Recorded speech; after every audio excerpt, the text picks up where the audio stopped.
Räägime Coming Soon lehest ehk siis avame varsti eesti keeles öelduna. Leht, kui sul on alles valmimisel, sa oled ehitamas oma veebilehte, mis võib ometigi juba teenida sinu turunduslikke huvisid sinu ettevõttele, tuua juba uusi kliente. Nii et enne kui sa hakkad siis ehitama seda Coming Soon lehte, vaatame koos, millised elemendid seal võiks olla ja mis kasu sa võiksid saada selle Coming Soon veebilehe ehitamisest.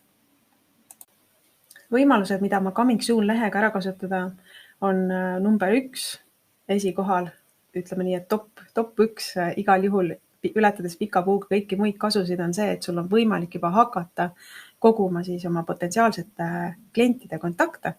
Kui muidu siis meililisti või kliendi kontakte võib-olla bilansis ei kajastata, siis nii mõnedki ettevõtted on öelnud, et see tegelikult ongi nende jaoks üks kõige suurimaid varasid omada siis näiteks kas meililisti, kus on tõesti siis potentsiaalsed kliendid, kes on ka sellest tootest või teenusest huvitatud, sest see on sinu jaoks edaspidi tasuta turunduskanal, mille kaudu sa alati siis saad teavitada oma uutest kampaaniatest, uutest pakkumistest ja nii edasi, nii et kindlasti tasub kaaluda seda, et sa Coming Soon lehele lisad võimaluse juba koguda kontakte.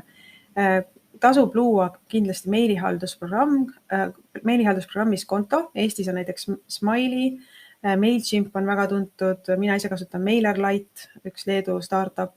Nii et neid võimalusi on, aga võib-olla Eestis Smileyga siis võiks alustada ja selle läbi sa saad ka siis juba selle vormi sinna teha enda veebilehele, Coming Soon lehele, et need kontaktid läheks sul otse meilihaldusprogrammi, et sa ei peaks hakkama Excelisse neid koguma ja siis pärast kuidagi käsitsi nendega tegutsema, nii et tasub juba enne luua see konto ära, isegi kui sa kasutama seda veel ei hakka aktiivselt, aga nende kontaktide kogumise jaoks on kõige parem siis kasutada sellist meilihaldusprogrammi. Ja SEO, kui sa kasutad õigeid märksõnu, siis juba nagu annab ka positiivse sõnumi Google'ile, et see leht on tulemas sellisele sihtrühmale, sellise teenuse tootega. Nii et kindlasti ka see on väga positiivne, et sa Google'is paremini välja tuleksid. Siis kolmandaks, kui sul on olemas sotsiaalmeediakontod, võib-olla sa siiamaani oledki teinud turundust peamiselt sotsiaalmeediakontodega, siis sa saad juba koguda uusi jälgijaid või siis vastupidi, ka levitades enda Coming Soon ehk siis avame varsti lehte oma sotsiaalmeediakanalites, et koguda ka meiliaadresse nende kohta, et kui sul muidu on, ütleme, Facebookis seal 10 000 fänni, aga sul ei ole tegelikult nendega seda otsest kontakti. Facebook väga palju piirab seda, kui palju sa üldse tasuta nendeni jõuad. Ta tahab, et sa maksaks raha ja nii edasi. Teiseks ei ole sinu kanal, see kuulub teisele ettevõttele. Meilihaldusprogramm on lihtsalt sinu jaoks platvorm. Need kontaktid on sinu vara, need kuuluvad sinule. Nii et sa võid ka keerata siis nii-öelda need sotsiaalmeedia kontaktid, kes sul praegu jälgid on, juba endale meililisti ja läbi selle tegelikult tugevdada seda võimalust oma potentsiaalsete klientideni jõudmiseks. Aga ka vastupidi, kui sa oled täiesti uus, siis sa võid juba hakata koguma endale jälgijaid sotsiaalmeediasse ja lisades siis sinna juurde need sotsiaalmeediakontod. Nii et need on need põhivõimalused, miks tasub Coming Soon lehega vaeva näha, mitte lihtsalt avaldada siis selline avame varsti ja ongi kõik, vaid et tasub natukene vaeva näha. Seda enam, et tegelikult selle lehe ehitamine ei ole üldse keeruline ja selliseid häid põhjasid on juba olemas ka. Aga millised elemendid siis võiks kindlasti Coming Soon lehel olla? Esiteks, selge väärtuspakkumine. See kõlab küll lihtsalt, et kirjuta siis üks lause ära, aga tegelikult on see päris keeruline ülesanne. Aga kui sa mõtled 3 komponendi peale, millest siis see väärtuspakkumine kokku panna, siis esiteks see on, kellele see teenus on, mille poolest sa oled unikaalne, ehk siis mis on võrreldes siis konkurentidega või alternatiividega, sest need ei pea isegi olema konkurendid, need võivad olla ka alternatiivid. Näiteks kui sina ehitad võib-olla, ma ei tea, tarkvara, mis peaks asendama inimestel Exceli kasutuse, siis või ütleme nagu tegema kogu selle asja nagu palju lihtsamaks, siis tegelikult inimeste harjumusest ei ole väga kerge läbi murda ja nemad ikkagi kasutavad Excelit, kuigi võib-olla sinul on nagu ma ei tea, tegelikult see on praegu kõige parem näide, aga lihtsalt, et kui sul on ka nii-öelda need kaudsed konkurendid, ehk siis inimesed kasutavad mingisugust toodet või teenust, mis ei olegi otseselt sinu konkurent, aga nende jaoks lahendab selle probleemi ära. Ja mis on see unikaalsus? Kuidas sina eristud turul? Miks sina oled parem? Ja siis ka see sama pakkumine, ehk siis see väärtuspakkumine, millist väärtust see kliendile loob. Mitte seda, mida sa teed, vaid kokkuvõttes, millist väärtust see kliendi jaoks loob. Teiseks, tehtud tööd või tagasiside klientidelt, kui sul juba on olemas, siis see on super hea võimalus lisada. See on niisugune usalduskrediit, mida tasub ette ja taha enda kodulehel tegelikult näidata. Siis kolmandaks, pilku püüdev disain, kuna Coming Soon leht on selline üks lehekülg ja sinna ei saa sisuliselt väga palju panna, siis peab natuke võib-olla rohkem vaeva nägema selle disainiga, et juba nagu meelde jääda inimestele.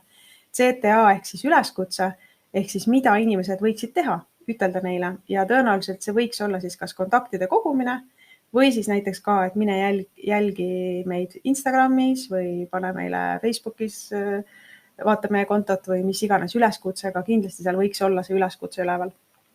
Siis sotsiaalmeediakontod, kui sul on olemas, panna need sinna juurde. Kui sul on alles plaan luua ja need sotsiaalmeediakontod on tühjad, siis tegelikult võib-olla ei tasuks neid sinna panna või pigem siis teha niimoodi, et vähemalt mõned postitused enda sotsiaalmeediakontole ära, aga väga tore oleks, kui sa lisaks ka juurde, et miks inimesel tasub siis nende sotsiaalmeediakontodega liituda, millist sisu sa sinna postitad, mis kasu see inimene saab, kui ta liitub sinu sotsiaalmeediakontoga. Seda väga tihti ei tehta, aga samas ma usun, et see võiks anda nagu sinule sellise eelise ka, et sa ei pane lihtsalt neid ikoone sinna üles, vaid ka kirjutad, et eriti kui see on sinu jaoks oluline üleskutse, et miks siis nendega liituda tasub.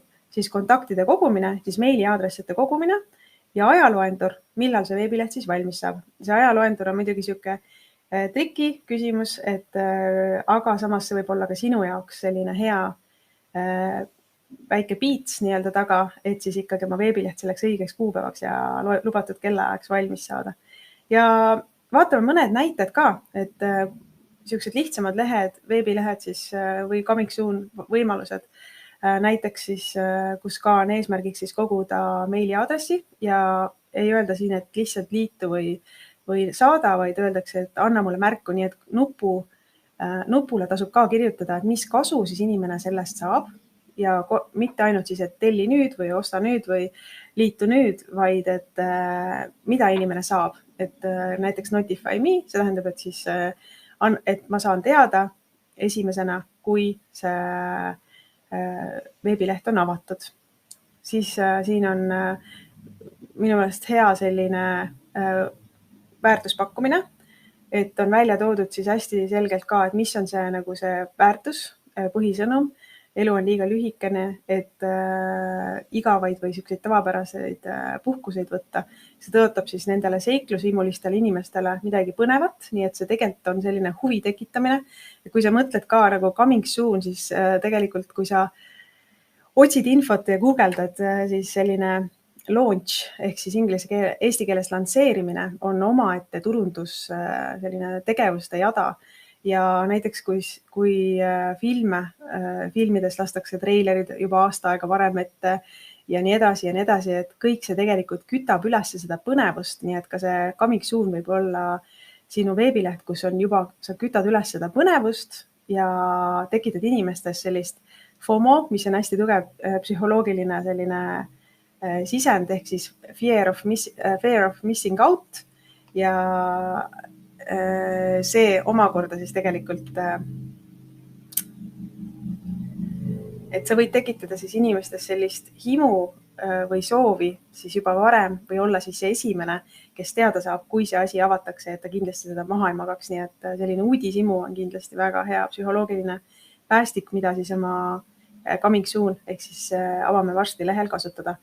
Ja siin on näide siis selline puhas, lihtne, mõned sõnad, et uus veebileht on valmimas. See tähendab seda, et Seed Prod, see tähendab, et tal juba peavad olema fännid ja kliendid olemas. Nii et kes juba nagu teavad ja kursis, kui sa lihtsalt oled täiesti tundmatu ja paned endale pealkirjaks, et uus veebileht on tulemas, siis tegelikult keda see huvitab. Inimene tahab teada, mis on tema kasu, nagu ja alles siis ta on valmis ennast kirja panema siia. Aga kui see on juba tuntud bränd, siis võid sa olla siis esimene, kes saab teada, kui me nii-öelda launchime ehk siis avame selle lehe. Siin on natukene juba põhjalikum, sest Coming Soon leht ei pea olema ainult niisugune paar lauset, kontakti kogumine, vaid sa võid sinna lisada video, sa võid lisada sinna, mis on need põhilised teenused näiteks, mida sa pakkuma hakkad või mis on need põhilised tooted, mida sa pakkuma hakkad. Ehk siis juba mitte nagu ära öelda kõik, mida sa teed, vaid ikka sellises uudishimu võtmes, aga juba anda teada inimesele. et mis on siis see kasu ja siin on ka siis, miks inimene peaks vajutama siia nupule, on see, et get an early invitation ehk siis saa see varajane kutse, ole esimene, inimesed tahavad olla esimene, nii et see on ka sihuke hea päästik, mida kasutada jällegi. Ja siin on sihuke väga selge, väga tugev väärtuspakkumine, et 0% komisjoni, kui sa kaupled ja ära maksa $10 iga treidi ehk tehingu eest siis, et siukene väga konkreetne pakkumine ja need, kes on sihtrühm, nad on kindlasti huvitatud, et jällegi saada siis see Get Early Access. Nii et sellised väiksed kiired mõtted sulle siis Coming Soon lehe loomisest ja loodame, et see juba hakkab sinu jaoks siis turunduslikult tööle.